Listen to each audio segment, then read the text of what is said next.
Ouh, Pinès, Bibiche, ça fait déjà 35 ans qu'on se connaît. Bah oui, le temps passe vite, hein. Les Simpsons fêtent leurs 35 ans. Et pour l'occasion, on a rencontré les voix françaises d'Homer et Marge.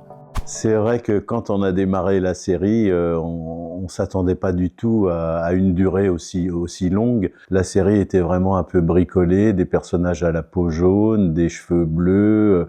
On se disait mais c'est ni fait ni à faire. Les personnages de Homer et Marge n'étaient pas les personnages principaux de la série au début. C'était les enfants et surtout Bart. Le personnage d'Homer m'ennuyait un petit peu. Je savais que j'avais pas trouvé la voix de ce personnage. Ce qui s'est passé, c'est que aux États-Unis, il y a eu une levée de boucliers des familles chrétiennes. Il fallait pas que les enfants américains s'identifient à ce personnage de Bart. Et Matt Groening a eu l'intelligence de faire un virage à 180 degrés. Il a laissé un petit peu Bart de côté et il a développé le personnage d'Homer. Et à partir de là, moi, ma voix, elle a un petit peu changé sur le personnage. Je pouvais plus lui donner ce côté sérieux que je lui avais donné au début. Et moi, je suis arrivée en fin de casting, en fait. Il y avait les Américains sur le plateau. On n'a pas beaucoup de temps, en fait, de réfléchir, hein.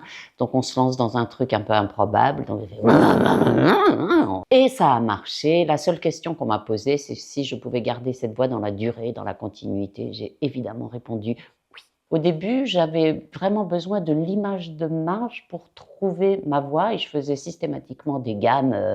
Je mettais en route le moteur diesel, comme je dis. Je savais que j'étais pas très loin de la trouver, mais c'était pas tout à fait ça. Donc je forçais, ce qu'il ne peut jamais faire, bien évidemment. Et il m'est arrivé de tomber 1 à 2 fois à faune. Maintenant, au bout de tant de saisons, je peux la faire n'importe où. Je peux m'amuser à midi, minuit, 3 heures du matin à faire Marge Simpson. Et puis je m'amuse à moduler beaucoup plus qu'avant, je pense. Je peux faire de ma voix ce que je veux grâce à Marge. On n'a pas eu beaucoup de liberté au début dans les 3-4 premières saisons, puisqu'à chaque enregistrement, on avait les superviseurs américains qui se déplaçaient de Los Angeles. Aussi curieusement que ça puisse paraître, ils avaient validé le texte français et on ne pouvait rien changer au texte. Voyant le succès de la série en France, ils nous ont un petit peu abandonné à notre création et je dirais qu'à partir de là, nous, on s'est un petit peu plus lâchés. Par exemple, au début, il y avait une expression américaine qui est « Oh my God ». Oh my God! Et c'est vrai qu'en français, on dit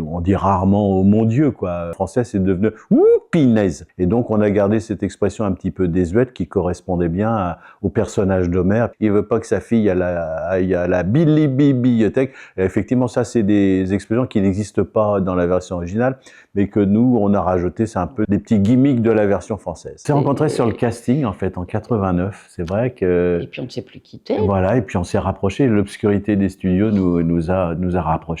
Matt Groening nous a fait Ouais. un très joli compliment déjà par rapport à la série, c'est qu'on avait compris l'esprit de la série et il nous a dit autre chose aussi. Il nous a dit, vous êtes le 2e couple le plus célèbre de l'histoire de l'animation. Parce que avant vous, les comédiens qui prêtaient leur voix à Mickey et Minnie aux États-Unis sont devenus mari et femme, comme vous. Voilà, alors que nous, on a beaucoup divorcé dans nos équipes aux États-Unis, et vous Voilà. êtes le modèle parfait des Simpsons.